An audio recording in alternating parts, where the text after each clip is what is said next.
Okay, so last night was the State of the Union address by President Trump, and it was the longest State of the Union address ever. I watched a good portion of it. It was extremely long, and I was trying to understand it and I don't think I understood it very well. But these guys, associated with the late cartoonist Scott Adams, they kept having this podcast, this live stream, after Scott Adams left us. And I have done a little bit of React stuff with them before. This guy, Joel Pollak. Let's see, where is he? Yeah, I did this react about some of the stuff he said in one of these live streams a little bit more than a month ago. And then this guy, Joshua Lizick, who also appears in that, I did a react on some of his stuff. So I'm not extremely familiar with these guys, but I'm somewhat familiar, and I sometimes pop into their live streams.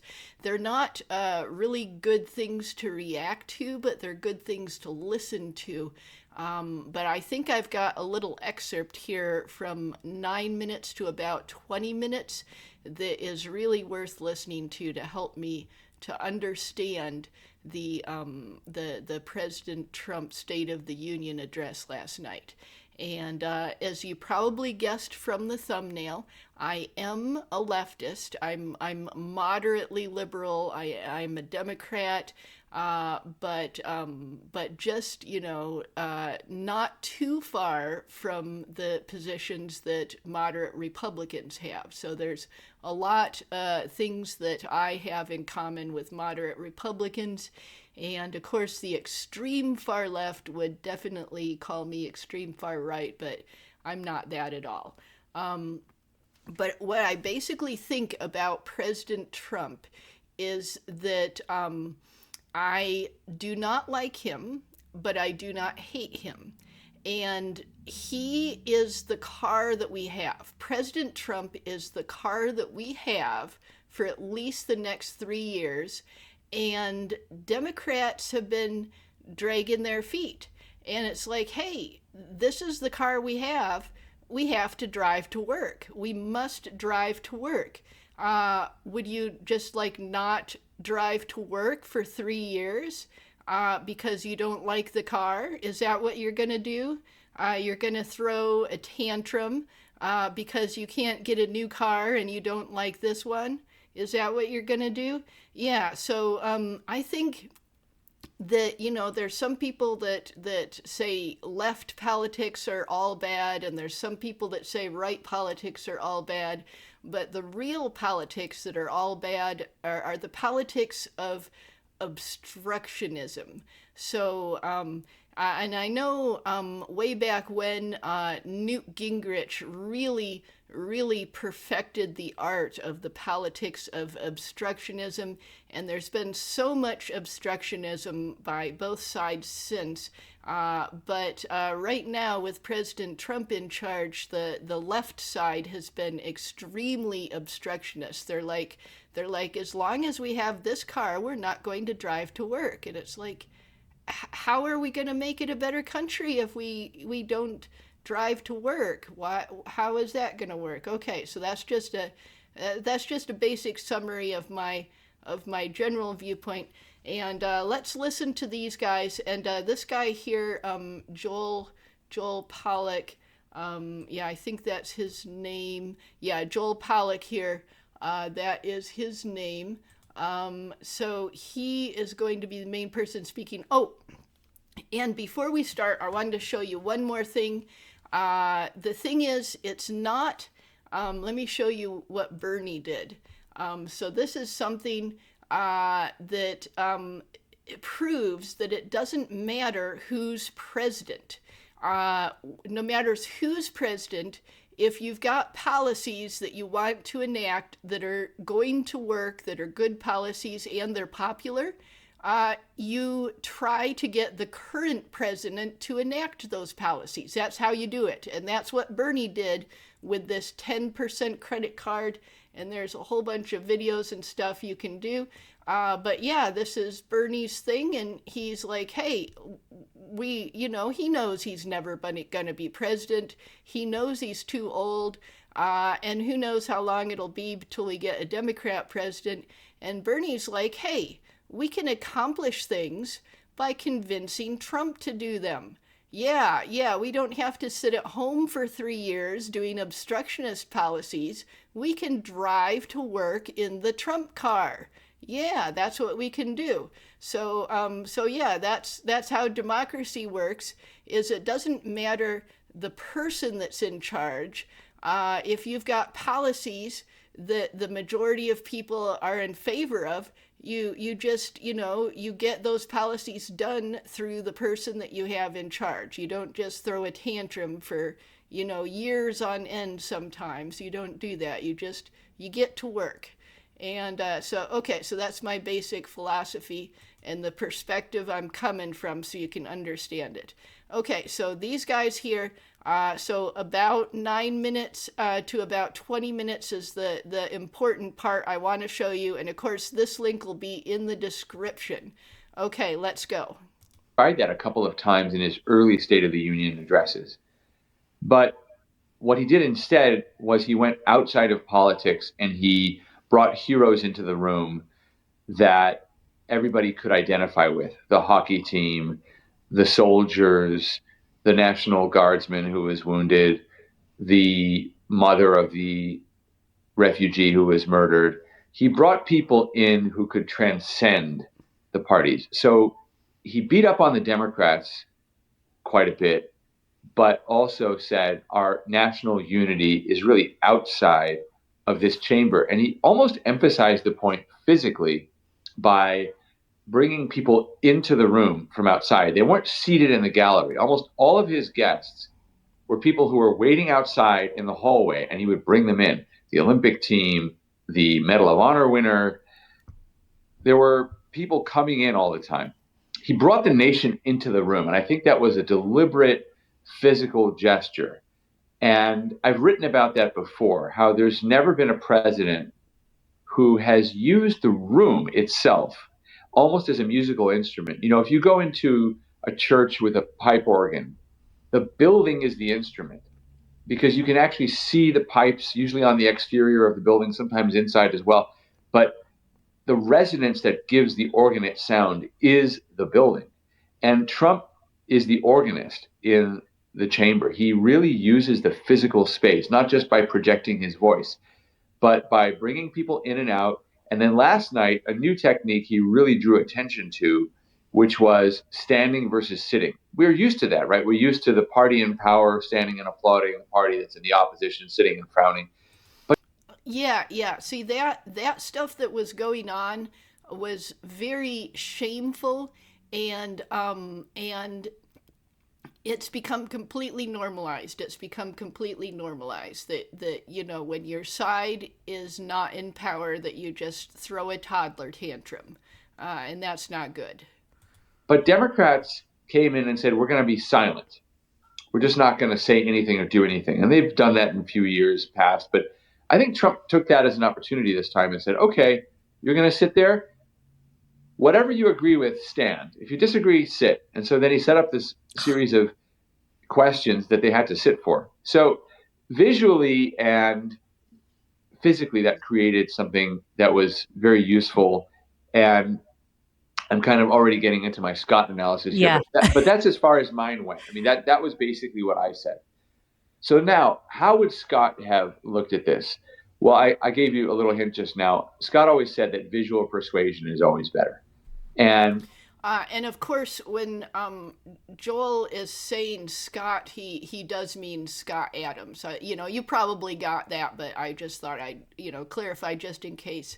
Okay, let's go. what Trump did was he basically showed the nation visually, he even gestured, look at these people. They're sitting down. They're sitting down for American citizens come first. They're sitting down for this poor woman who was murdered. Why don't you stand up for that? He he made this visual case of the difference between the two parties.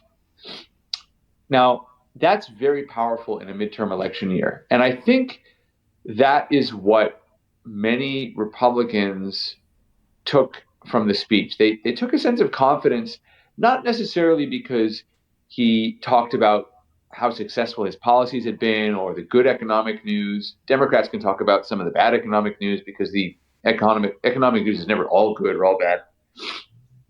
But what he really did was draw a clear distinction between the two parties, and that gives the Republicans something to run on.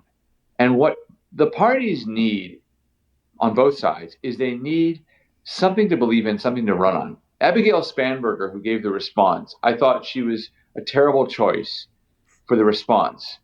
If you're Yeah, I just wanted to mention here that the really disgraceful sitting when war heroes and victims are being mentioned or brought forward, that kind of stuff, and yeah, that kind of behavior is very damaging to Democrat chances in future elections like the 2026. And this video is going to be shared around so much.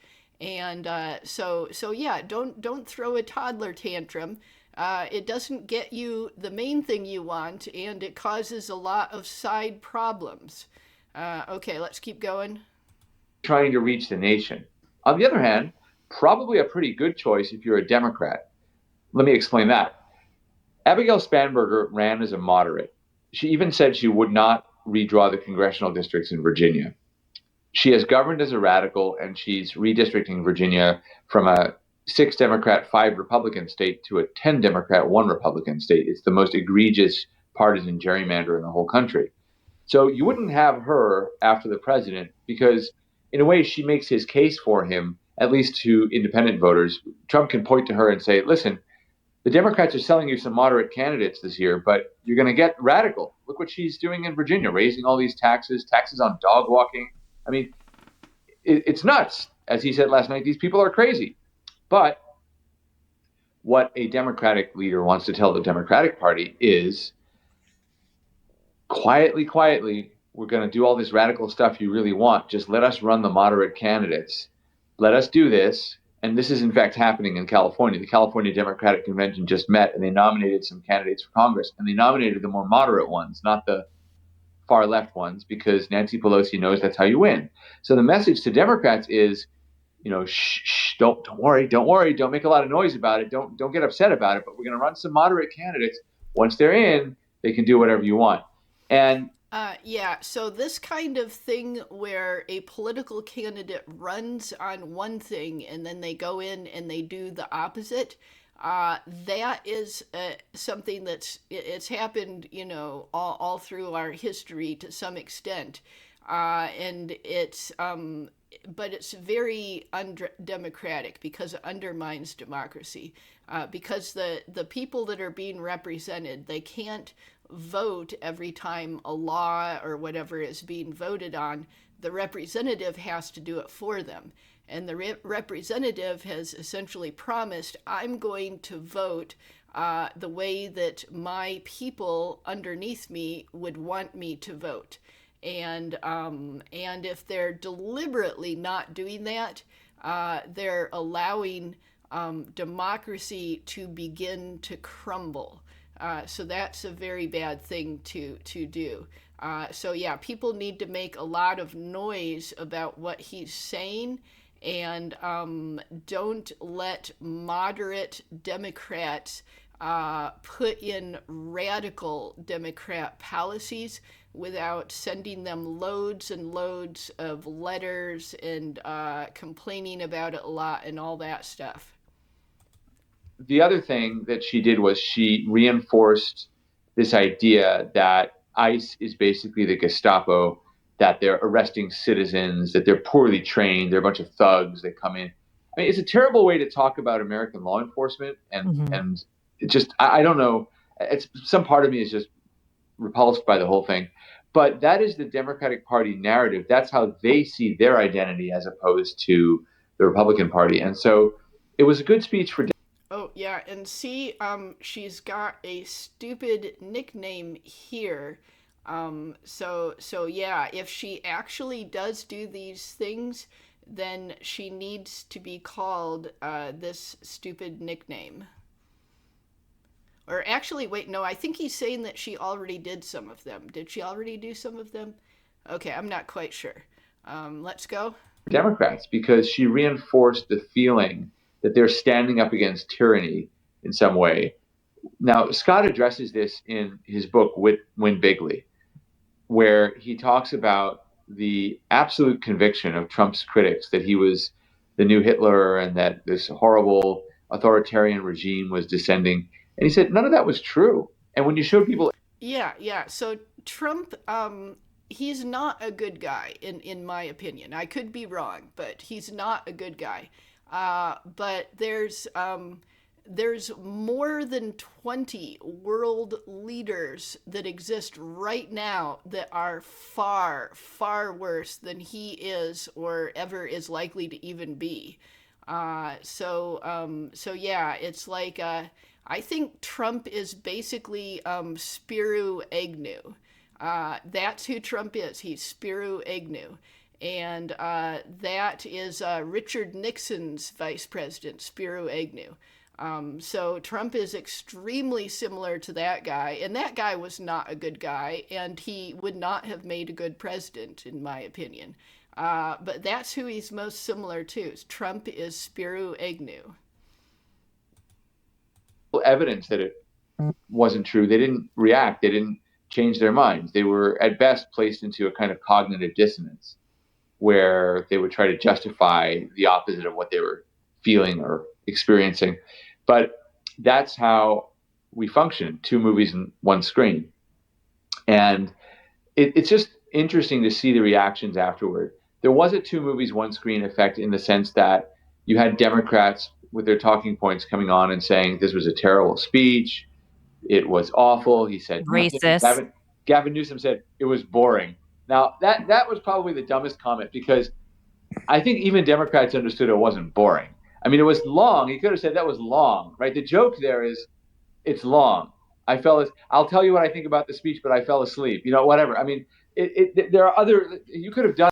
Oh yeah, it was so long. I could not watch all of it, and I watched a large chunk of it, and then I tried to see what commentators were saying about it, and I think these guys have got the best perspective on it. But now it was boring to me at points, quite a lot of points, but I think that's because I was trying so hard to understand it, and I really did not understand it. So I really need commentators to help me understand things like this. Something funny with that, the longest State of the Union ever, but that's not where he went. He went to boring. It definitely wasn't boring, and that's bad persuasion. It's not credible. It's not funny. I don't think any of their persuasion was funny or credible. And this is the thing. There's always this moment when Trump really does well, when the other side doesn't really know what to do, and so they go with their talking points. There is a kind of cognitive dissonance. I mean, Pete Buttigieg on CNN was talking about how it was a terrible speech and the president lied. That's sort of the default. Like, I didn't like the speech, so he must have lied. Well, CBS News, which is normally pretty harsh to the president, maybe not since Barry Weiss took over, I don't know, but CBS News did a fact check. I just saw this on X.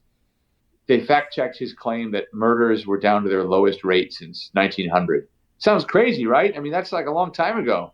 Fact check, true. I mean, it's true.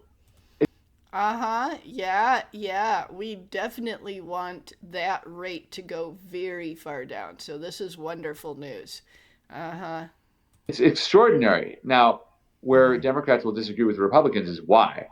And President Trump said why. He said it's because we had ICE on the street deporting criminal gangsters. But Democrats won't admit that. Okay, fine. But I think the two movies, one screen effect was there, but it took a little bit of a shock, a little bit of a beating last night. For a moment, at least, the Democrats didn't really know what to say. I watched Harold Ford, who's probably the most fair-minded Democrat. He's on Fox. And before the speech, he was saying, well, we have to remember a lot of Americans are still hurting economically, and that's what the president needs to talk about, all the people who are hurting. sort of reemphasizing the idea the economy is bad. And when the speech was over, his reaction was, Democrats need to talk about economic issues in response to this president, which told me that Trump was successful because Harold Ford Jr. wasn't saying Trump failed to talk about the economy. He failed to talk about people who are working for a living. It told me that he knew Trump had really hit a home run and the Democrats were going to have to find a way to respond. So I think that's where it was. And again, visual persuasion, as Scott said. Also, finally, about the persuasion element of it, I said to my wife, you know, Trump has done this before. I mean, how many speeches has he done where he's gone to the gallery? There's been a Medal of Honor awarded or a Medal of Freedom. And we've seen this before. We have actually seen it before. I thought Trump's speech in 2020, the one Nancy Pelosi tore up, was probably the best speech he'd ever given. And nobody remembers it because she tore up the speech. That's visual persuasion for you, right? That's what we remember about the speech. But what was different this time? And I think it was the hockey team. It was the hockey team because it allowed him to frame the entire speech as a victory speech. It really was a victory speech. And it associated him, he associated himself with the color gold or with the metallic gold of the medals. They came in wearing the medals, another form of visual persuasion. And also it resonates because everybody knows Trump likes gold, right? There's gold in the Trump Tower, there's gold in Mar-a-Lago, there's gold in the Oval Office. He's big on gold. The Nobel Prize is gold behind his desk. Everything's gold. He likes gold. It's almost a joke, like what's he going to build in Greenland? Like a giant gold tower, on the ice floe or whatever.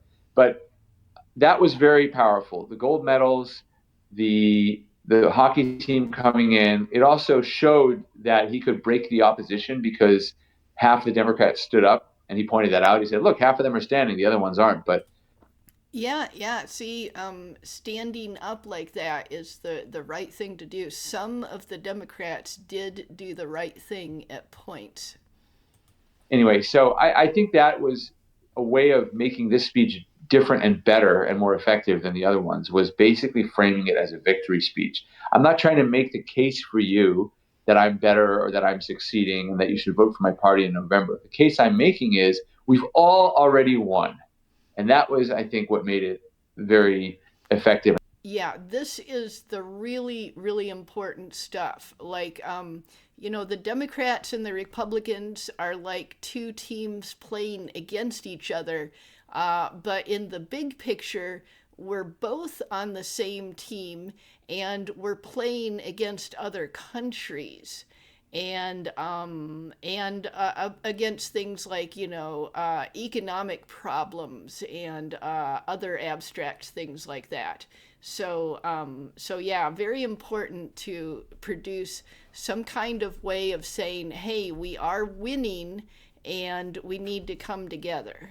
Let me rewind a little bit. The hockey team coming in, it also showed that he could break the opposition because half the Democrats stood up, and he pointed that out. He said, look, half of them are standing, the other ones aren't. But anyway, so I think that was a way of making this speech different and better and more effective than the other ones, was basically framing it as a victory speech. I'm not trying to make the case for you that I'm better or that I'm succeeding and that you should vote for my party in November. The case I'm making is we've all already won. And that was, I think, what made it very effective. And that's why people are upbeat about it today if they like the president, and why Democrats are trying to find a better answer for it. And they may just try to forget about it and move on because they think they have the upper hand as the opposition party in a midterm year. But it was a very effective speech. I felt like he painted it, if I just summarized it quickly, as American, anti-American. And that's really how I saw the whole thing, like not stand, like you can't stand when he says that your number one job is to protect Americans and the country. And they were like, oh no, we're going to sit for that. So, okay. So I felt like, even like and some of the medals he gave out, like, I was like, he's just giving out medals and awards. He's like using, and then he said he wanted the Presidential Medal of Honor. And So yeah, so I said it was around 20 minutes. That so after this, there's a bunch more stuff, but it's more repetitive and goes into more detail. And there is good stuff in here, like when they talk about the 100-year-old guy that got a medal, Yeah, that was some really interesting stuff about that guy. But I'm going to stop it now, and the link will be in the description. And you can go ahead and look at it yourself in its entirety. And so, anyways, that's sort of like a little explanation of where I am sitting politically, which is kind of a weird place. And also, me trying to understand the President Trump State of the Union address. So there it is.